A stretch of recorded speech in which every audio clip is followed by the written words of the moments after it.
Hello everyone. I thought I would do a video on guild leadership.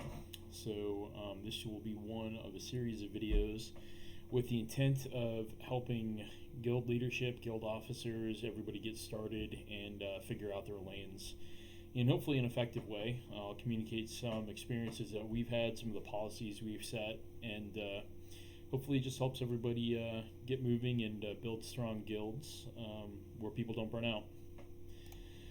Cool. So the guild leader, like I call it, the affordable GL. Here are your main responsibilities. So you need to set the guild vision. You need to set and enforce policy, plan, delegate, and supervise. Doesn't sound like much, but you're kind of the central nervous system of the guild. You should have people around you that will help you out, but you really need to set the direction for everybody else to row in. Okay, so let's talk about each of these bullets individually. So the guild vision, a lot of people have really cool names for their guilds, but I guess do they have a character? Do they have a goal that they're striving to achieve? I think it's a pretty helpful exercise for a guild leader to set that vision and figure out what it is that they want their guild to achieve. The guild can't achieve everything unless it's full of whales and krakens and all that kind of stuff. But for a reasonable guild of real people, mix of free-to-play, spenders, etc., you kind of need targets. So what make good goals? I think if they're achievable, that's good. So be reasonable about your goals that you set for your guild. Don't set stuff that's too much of a stretch, but also don't set stuff that's too easy that it's going to be achieved immediately. Significant goals, set goals that if they're achieved will really help your guild. Help your guild out, like your resources wise, etc. And quantifiable. So make these goals measurable, so you know when you've achieved them, and know when you need to do a little bit more work. So let me pause for a sec. You'll see a couple screenshots over here on the right for what our goals look like for the order of them in hand. We just use Discord and Sticky the post for what our guild vision looks like. So here's our goals for territory battles for 2021, and I've been really happy with how this has worked out for us. So you'll see month by month we set the star goal and the special character for that territory battles, the number of shards goal, and this is how we've been growing over the past several months. So I think I took over in February or March, and we've run this many territory battles up until about July. And it's kind of cool because we've gone from like 28, 29 stars, Darkside Geo, to 31 stars. Stars are very measurable goal to set. We set 50 watt shards. Didn't achieve it. We're getting there though. We definitely have 50 watt capable teams, which is really awesome. And I think having this channel with this sticky, with this post, and kind of showing when we've met these goals, which is highlighted in bold, and when we haven't met those goals in parentheses, really helps focus people on what it is that we're trying to achieve. So that's sort of the vision I had for this guild, was that we be territory battles specific. So moving forward, I think one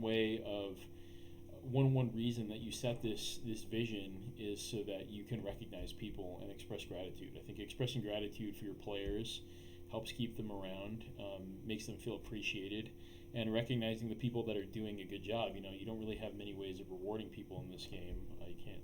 You can throw 5 pieces of gear at them per day, or 2 pieces of really good gear at them per day, but it's not really that much. So try and reach out and make people feel good for helping contribute to this vision. It's not always about kicking and banning people and punitive actions.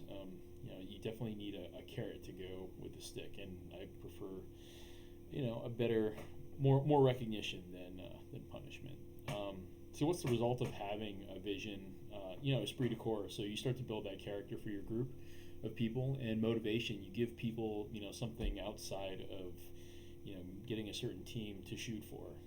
So I think starting off with a good vision is a great place to begin. Policy. So let's see. So I think this is the most important part of the guild leader's job, is to set a policy according to a whole bunch of things. So you set these rules, these policies, and you enforce them. You abide by them. So here's just a couple different places where a starting guild leader can set policy and come to some decisions with your officers about what policies you want to keep for your guild, and enforce them. So tickets, territory wars, territory battles, obviously the cooperative game modes, general communication, and farming plans. So here's just an example of what some of our policies look like in Discord, and we post them where everybody can see them. Okay, so tickets. So what policy can you set towards tickets? Well, obviously a mandatory lower limit, right? So we used to set one about 500 tickets. This is kind of wrong. We don't really enforce a mandatory lower ticket limit. So some pros of setting a ticket limit: you maximize the number of raids executed, and the more raids you execute, the more Gear 12 pieces. Or if you're a lower level guild, the more Kenobi shards, the more Traya shards, that kind of stuff. The more stuff you get. So keeping that as high as possible is definitely good. Steady roster growth. So more stuff you get, the better everybody's roster gets, obviously. And having people either meet or fail to meet the ticket policy reflects on their game activity. So it can be a bellwether to whether your players are consistently interested or starting to lose interest, and you should speak to them. Cons. So when it comes to all of these policies, I like to talk about the management up debuff. When you have all these policies, you need somebody to track them and enforce them, and that costs person power, person time, and it's a freaking game. So I mean, who wants to be doing administrative personnel management? So you have to pick and choose the types of stuff that you want to enforce, and pick your battles. It's tedious to track tickets, and it's an everyday thing, and so that's why we don't track it. We just don't have the time and the effort required to track it. So to each their own. Territory wars. So what kind of policies can you enforce here? Mandatory sign up. So some people request like a 50 out of 50. Some people just like sign up if you want to play. We personally are just a sign up if you want to play guild. We want to keep it competitive. We want to keep it fun for everybody. We don't want to create more management for something that should be fun. It sucks pinging people to say set your defense. Go do your attacks. Mandatory defense. That's a policy that we do set. One example could be, you have to set a defense, 4 squads and 1 fleet. I think if everybody does that, you fill the entire TW board. So that's an example of a policy. So we have a defense scheme that we publish, and then everybody should fill 4 squads and 1 fleet that match that scheme. And you could also mandate that your attacks are all finished by a certain time. We don't do that. So pros, everybody signing up forces everybody to at least get 2 Zetas. So if you want to be paternalistic, you can ensure that everybody gets at least 2 Zetas. Another pro is if you mandate defense, then people don't get stuck last minute throwing all their best teams in for defense and then just watching while everybody else plays. That really sucks, because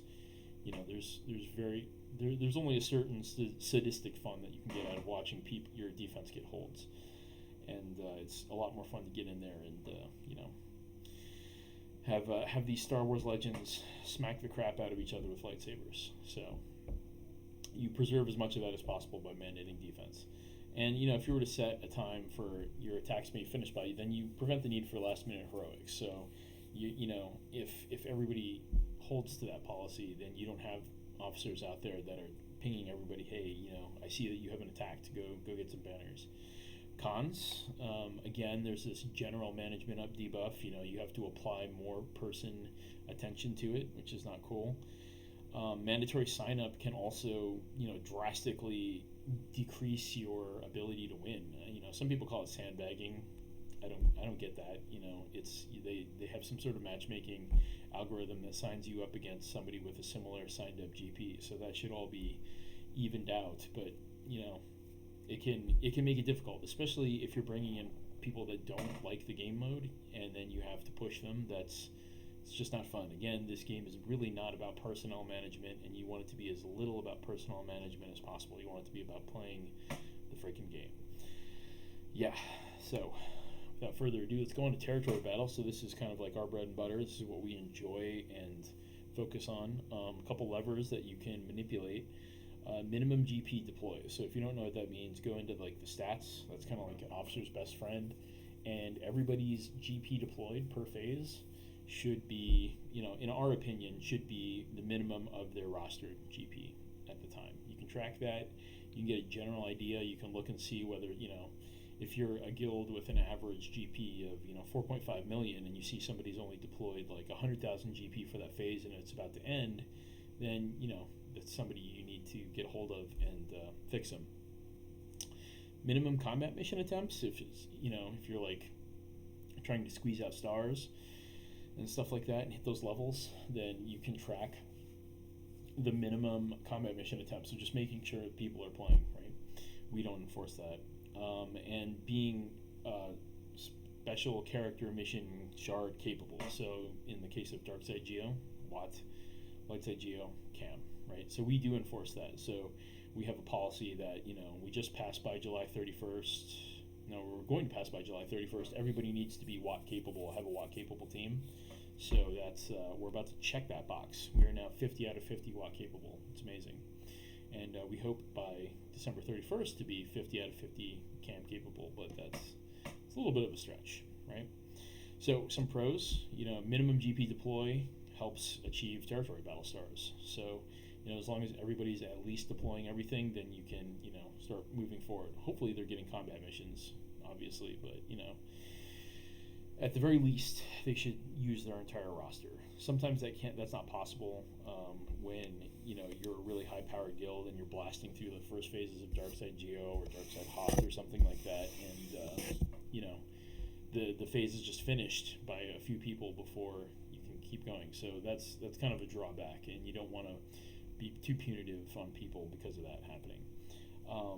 Watt capability obviously ensures that everybody gets a critical character that helps in a variety of game modes. So that's one that I really cling to and refuse to back down on. And cam capability, I think, is particularly important because, with the new GL that just came out, we can talk about Vader sometime later. I suspect that cam will probably be a requirement for GL Vader, just by symmetry with what happened with, I call him Glob, Galactic Legends Obi-Wan, and Watt, although probably at a lower stars. I think, having cam-capable teams and making sure that you're generating some income, for higher level guilds, like 15-ish to 20-ish shards per month, helps protect your guild against all of a sudden this requirement dropping and people fleeing to get those rewards, right? So some cons, again, the general management effort that you have to apply, just requires more micromanagement. And for guilds where the majority of people already have like a 7-star Watt, it can be kind of draconian to say you should still be Watt capable, work on your bugs, right? Because maybe at this point you don't really need your bugs anymore, but it's really all about fairness to everyone. Like, you don't want a certain group of people farming and generating Watt shards for everyone, so everyone should meet that certain standard. Cam capability is an entirely different issue. It requires a lot of training, a lot of coaching, requires 1 to 3 people getting in there and helping out with streaming cam missions and whatnot. So if you're going to mandate cam capability, then you need to make sure you have the people available to, educate themselves on the cam mission and, stream people through the cam mission and coach them and help them and give mod advice, all that kind of stuff. Raids. Okay, so generally when I talk about raids, I'll be talking about challenge pit, because that's kind of what we're looking at. So a couple levers that you can influence join periods. So, you can set like a 24-hour or 0-hour join period. You can make sure that everybody signs up for farming raids. So like your AAT, your heroic, original pit, that kind of stuff. We don't do that. It's kind of like if you want to sign up and get the rewards for free, then do it. If not, we're not going to waste the time going through and making sure that you're doing something that helps you. And mandatory participation, this is kind of different for like challenge pit, right? So if you're going to sign up, there are a lot of people out there in our guild specifically that are farming high power teams to try and get us through, because we're really close. I think we have like 40% left in phase 4 to go, and nobody should be carrying somebody else, so everybody should be doing their part as much as possible. So some pros: join period, make sure that everybody gets rewards. Mandatory farm sign up is another one of those kind of paternalistic, making sure everybody gets as much resources as possible.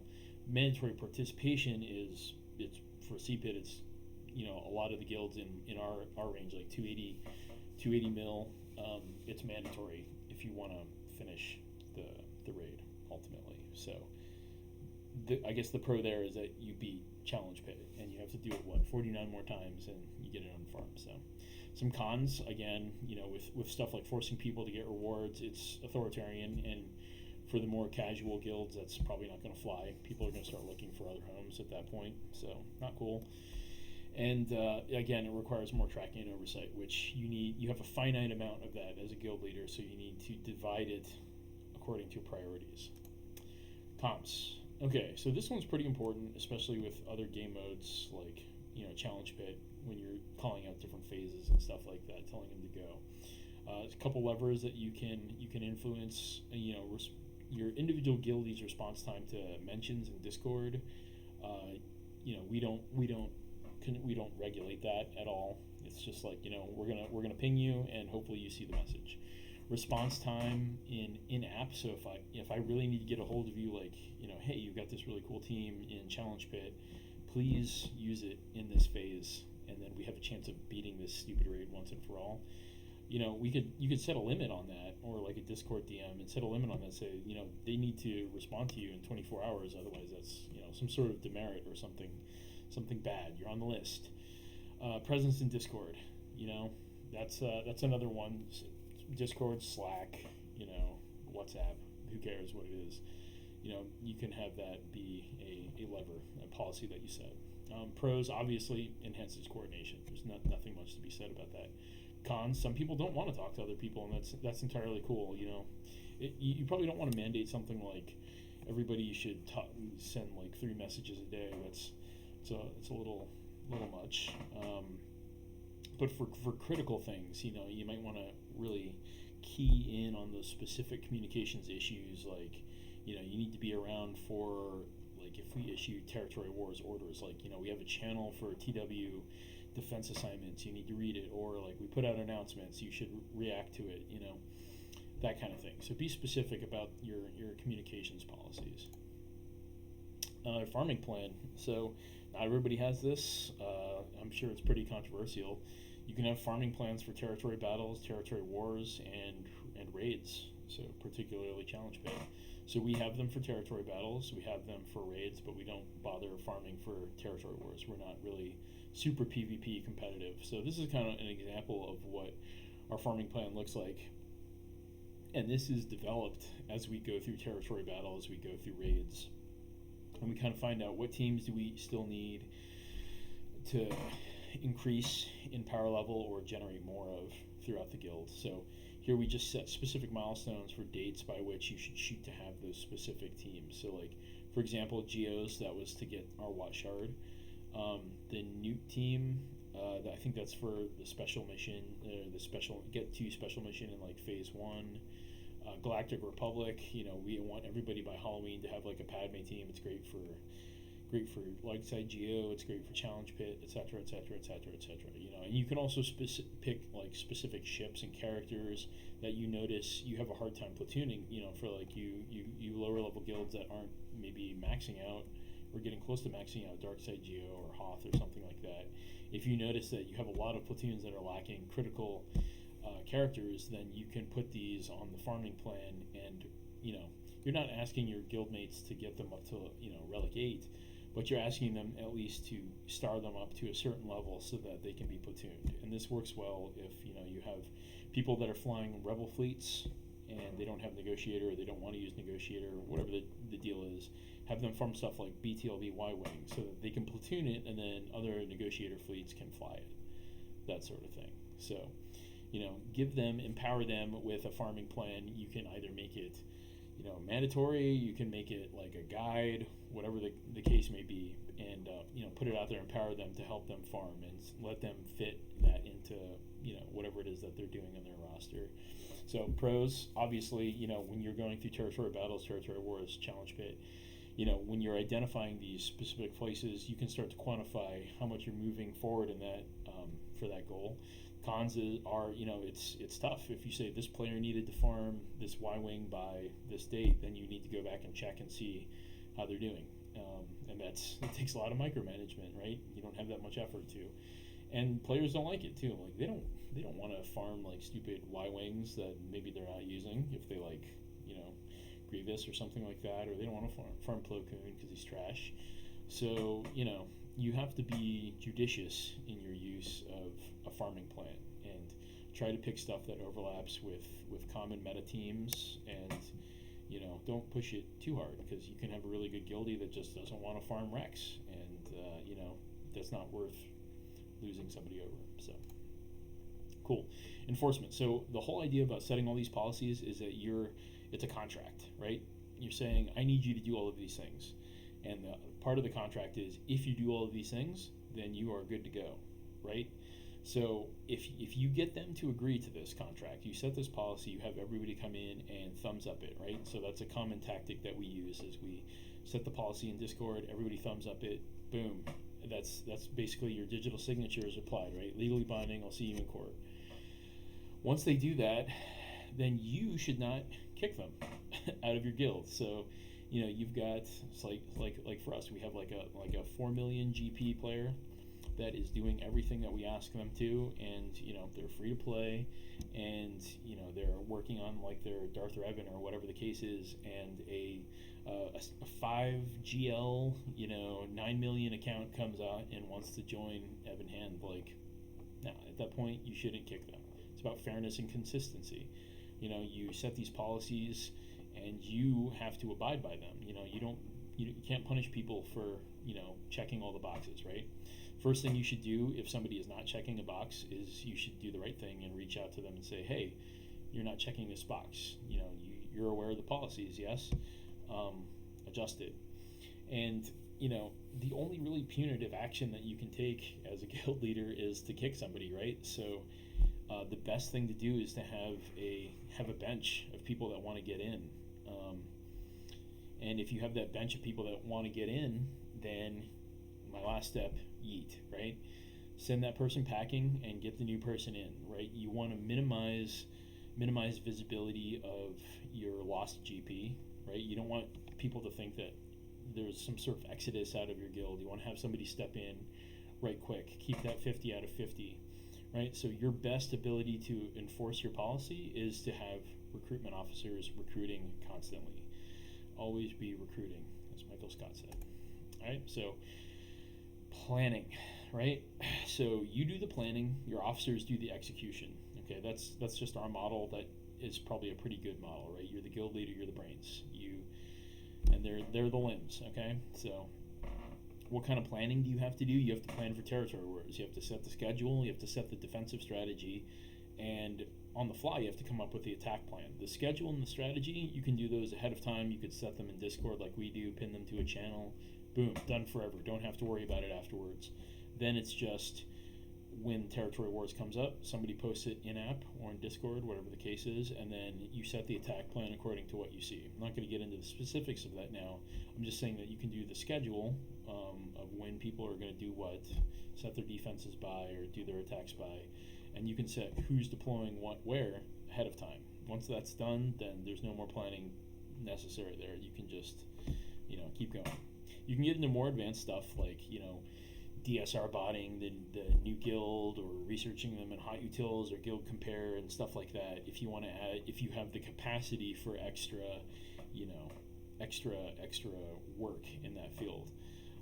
If that's the case, you need to have a really high-speed territory wars officer who can do all that stuff and who wants to do all that stuff or has a team, etc., right? But you don't have to, right? So territory battles, what does that look like? You need to be looking at like the roster progress. Are people checking the boxes as far as teams that are going to help you progress in territory battles? And you need to set up and track your attack and deploy plan, right? So in order to maximize your stars, etc., you need to figure out, in which territory battles do I need to preload up to almost 1 star? Which ones am I going to be 3-starring? That type of thing. Figure out your path through the 4 phases, through the territories. And that's something that's relatively persistent. Once you do that one time, you just need to modify that slightly as you continue to grow or bring in more high power players, whatever the case is, right? So once that's done, that's done. That's fine. After action report, this is kind of sort of planning, but also another lane of probably your officer is, we did territory battles. We now need to capture how we did and figure out what are the next steps in doing better, in achieving that next phase, that next goal, that next star, that next camp shard, next camp shards, whatever the case is. And that needs to generate action items, right? So that's something entirely different, but that's what needs to happen. Raids, somebody should be tracking how many teams you have in your guild, and needs to help facilitate coming up with what is the attack plan. So like for Challenge Pit, for example, specifically, I have a video that covers this. Who's going to be attacking in phase 1 with what teams? Who's going to be attacking in phase 2? When do these phases? What times do these phases happen? All that kind of stuff. So those are the plans you need to build, and then your specific officer for that lane executes that. So delegate. So you got to build your team. This is not.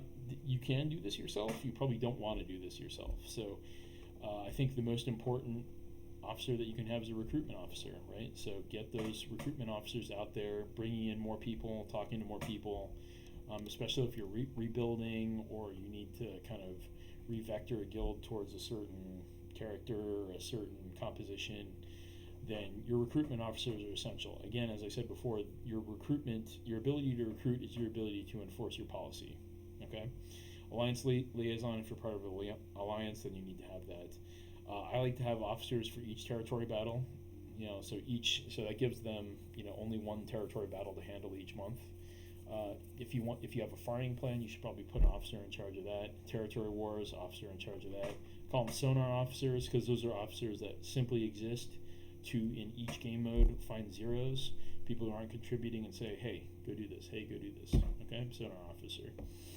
Some desirable traits, you don't really get much chance to meet these people and learn about them unless they're your friends in real life. There are some good some good traits to look at. I will particularly emphasize the ability to step back, right? Because you want longevity in your officers. You want somebody to stick around and help you over the long term. You don't want them to get burnt out. So people who have a good, reasonable mindset over that, this is just a game. I screwed up. Darn, that's okay. I'm not going to beat myself up over it. That's a good quality to have. Temperate, I think that's also quite good. Somebody who's not going to be abrasive and get particularly abusive with your players. Like nobody wants that. I would not take somebody who's not temperate as an officer. And initiative, somebody who understands your intent and acts in their own power on your intent. No more about that. And finally, you sit back, you supervise. Okay. So, get as much in place as you can and send forth your delegates to do what you want to do, okay? So that's kind of guild leadership in a nutshell. Feel free to hit me up in the comments, or you've seen my Discord name by now, so go ahead and DM me, and if you have any questions, happy to help. All right, good luck, good guild leadership.